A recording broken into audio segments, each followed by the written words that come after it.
From the All Indiana Podcast Network. The All Indiana Podcast Network. This is the News 8 Daily 8. Now the latest news. Kylie Conway has all the news you need to know. And more. Please stand by. Now, here's Wish TV's Kylie Conway. Hi, this is Kylie Conway, and this is the News 8 Daily 8 for Thursday, May 14th. Here's meteorologist Randy Ollis with a look at today's forecast. Head through the day today. We'll stop it at 9 o'clock this morning.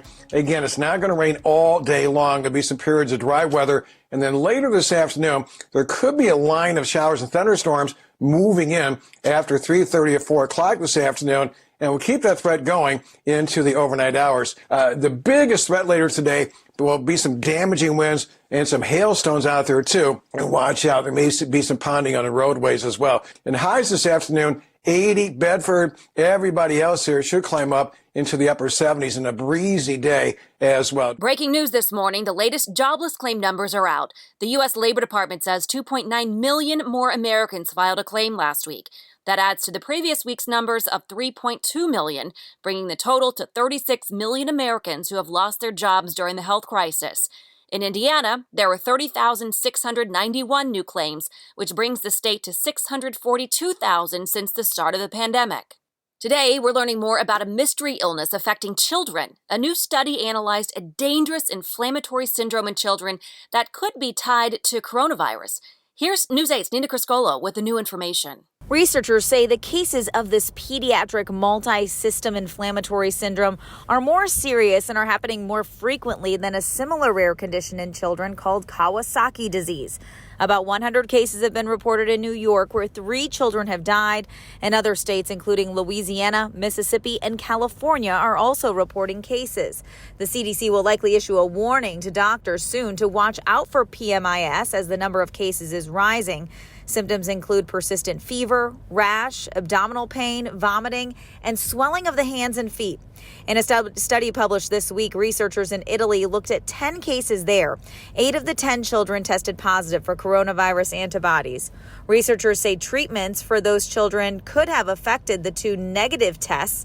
The presence of antibodies suggests that the Italian children, like many of the cases in the U.S., were infected with the virus weeks earlier. He was just crying out in pain anytime anyone went near his belly. I think having kids get this sick, having them get some of the deadly complications is just something that as a society we just can't bear to see. While the data is concerning, the authors of the study say the number of cases is still small, and they don't believe the new syndrome will be widespread among children. There are no cases reported at this point in Indiana. But as doctors work to figure out why kids are getting sick, experts say this shows there is still a lot we don't know about COVID-19. Kylie? Owners of hair and nail salons are not happy about Indianapolis Mayor Joe Hogsett's decision to continue the ban on their services in Marion County, while allowing retail and restaurants to start opening in limited capacities. It's possible that those personal service businesses will not be allowed to reopen until at least June 1st. Salons have begun to book out ahead of reopening. Owners of salons who we spoke to say they believe it's unfair and say they feel like they're more equipped to handle clients than the mayor thinks. They point to the idea that the shutdown will not keep people from getting hair or nails done. It will just have them go to those nearby counties for services, leading them to potentially lose clients permanently. The owners we spoke to say they don't feel like they've received an explanation as to why they can't open or have been given guidelines on what they should be doing in order to reopen with the rest of the state. But I think you should absolutely open the schools. Our country's got to get back, and it's got to get back as soon as possible. President Trump wants students back in the classroom, publicly disagreeing with the country's top infectious disease expert, Dr. Anthony Fauci. During a Senate committee hearing on Tuesday, Fauci warned that there would likely not be a vaccine when students return to campuses in the fall. I was surprised by his answer, actually, because, it's just, to me, it's not an acceptable answer, especially when it comes to schools. Some schools, including both of California public university systems, have said they will not fully reopen in the fall. Here in Indiana, the director of Marion County Health Department says it's still up in the air if students will be able to go back. New research shows the virus could remain in the air for more than 8 minutes after talking. The National Institutes of Health and the University of Pennsylvania found that talking loudly for 1 minute in a confined space could generate at least 1,000 speech droplets.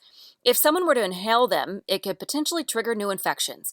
Researchers tested this by having a person repeat the phrase, "stay healthy" in a closed-air environment. They observed how long it took large droplets to shrink as they partially evaporated and hung in the air. A photo circulating online of some Brownsburg teens shows the teens posing behind a racist word written in chalk on the sidewalk. The N-word, written in big, bold letters, spelled out in front of them. Now, school leaders there are saying they will take swift and appropriate actions, although they have not given specifics on what that will look like. Brownsburg Community Schools say 2 of the students go there.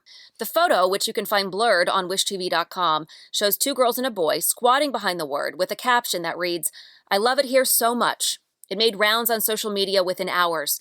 The school district sent a statement to News 8 saying, "This type of behavior is disappointing and insensitive, offensive, and not acceptable." The woman convicted of killing 3 siblings in a crash at a bus stop in Rochester wants a new trial. Alyssa Shepard is asking an appeals court to dismiss her convictions. In her appeal filed last week, Shepard says she thought the school bus was an oversized load vehicle. She claims she did not realize it was a school bus until it was too late. Shepard says she made an error in judgment. In October 2018, Shepard drove past the stop arm on the bus, hitting 4 children crossing the road to board. 1 boy survived. A judge sentenced her in December to 4 years in prison. Soon, you may start checking books out at the public library again. Several Indianapolis branches will begin curbside pickup starting Monday. You can reserve your materials online or by calling. Everything has a 21-day checkout time. You can return the books at the outside book drops. The branches will then quarantine and clean materials before someone else checks them out.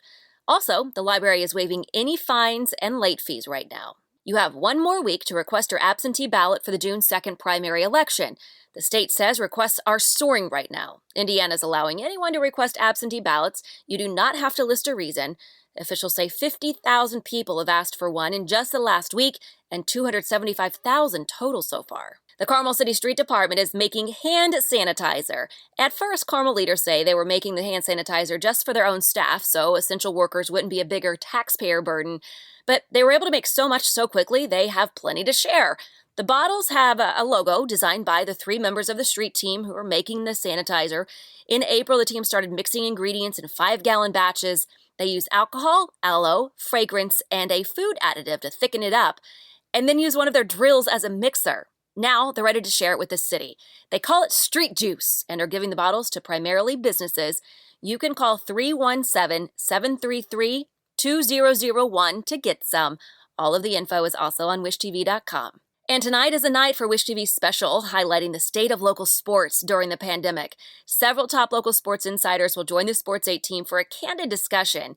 The Coronavirus Sports Roundtable will be tonight at 6:30 on Wish TV. This has been your News 8 Daily 8. For Wish TV, I'm Kylie Conway. Online at wishtv.com and follow us on Facebook when you search Wish TV. Check out more podcasts from the All Indiana Podcast Network now at allindianapodcastnetwork.com. allindianapodcastnetwork.com.